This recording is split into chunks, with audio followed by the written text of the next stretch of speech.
നമ്മുടെ സംസ്ഥാനത്ത് സ്ത്രീകൾക്ക് വലിയൊരു സന്തോഷവാർത്ത എത്തിയിരിക്കുകയാണ്. KSRTC ബസ്സുകളിൽ സ്ത്രീകൾക്കായി സൗജന്യ യാത്രാ സൗകര്യം ഒരുങ്ങുന്നു. വരും ദിവസങ്ങളിൽ വലിയ മാറ്റങ്ങൾക്കാണ് ഇത് വഴി തുറക്കാൻ പോകുന്നത്.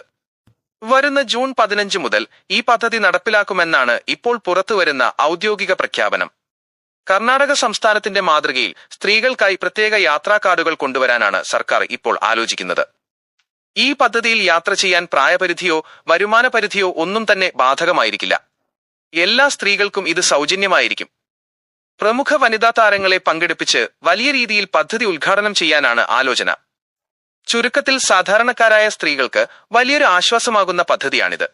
സൂപ്പർഫാസ്റ്റുകളിൽ കൂടി ഈ സൗകര്യം വേണമെന്ന നിർദ്ദേശത്തെക്കുറിച്ച് നിങ്ങളുടെ അഭിപ്രായം താഴെ കമന്റ് ചെയ്യുക. ഇതിനകം തന്നെ വലിയ സാമ്പത്തിക പ്രതിസന്ധിയിലുള്ള KSRTCക്ക് ഇത് കൂടുതൽ നഷ്ടമുണ്ടാക്കില്ലേ? തീർച്ചയായും കൃത്യമായ മുൻകരുതലുകൾ എടുത്തില്ലെങ്കിൽ ഇത് വലിയ സാമ്പത്തിക ബാധ്യതയുണ്ടാക്കാം. എന്നാൽ ഇതിന് കൃത്യമായ പരിഹാര മാർഗങ്ങളുമുണ്ട്. ടിക്കറ്റ് വരുമാനത്തിലെ കുറവ്. KSRTCയിൽ യാത്ര ചെയ്യുന്നവരിൽ പകുതിയോളം സ്ത്രീകളാണ്. അവർക്ക് സൗജന്യമാക്കുമ്പോൾ പ്രതിദിന ടിക്കറ്റ് കളക്ഷനിൽ വലിയൊരു തുകയുടെ കുറവുണ്ടാകും.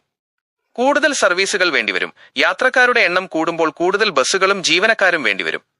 ഇത് ഇന്ധന ചെലവും മെയിന്റനൻസ് ചെലവും വർദ്ധിപ്പിക്കും. ഇതിനുള്ള പരിഹാര മാർഗങ്ങൾ. ഇത്തരം പ്രതിസന്ധികൾ മറികടക്കാൻ സർക്കാർ സാധാരണയായി ചെയ്യുന്നതും ചെയ്യാൻ കഴിയുന്നതുമായ പ്രധാന പരിഹാരങ്ങൾ ഇവയാണ്. 1. സർക്കാരിന്റെ സബ്സിഡി. Government subsidy. കർണാടകയിലും ഡൽഹിയിലും ഈ പദ്ധതി വിജയകരമായി നടപ്പാക്കുന്നത് ഇങ്ങനെയാണ്.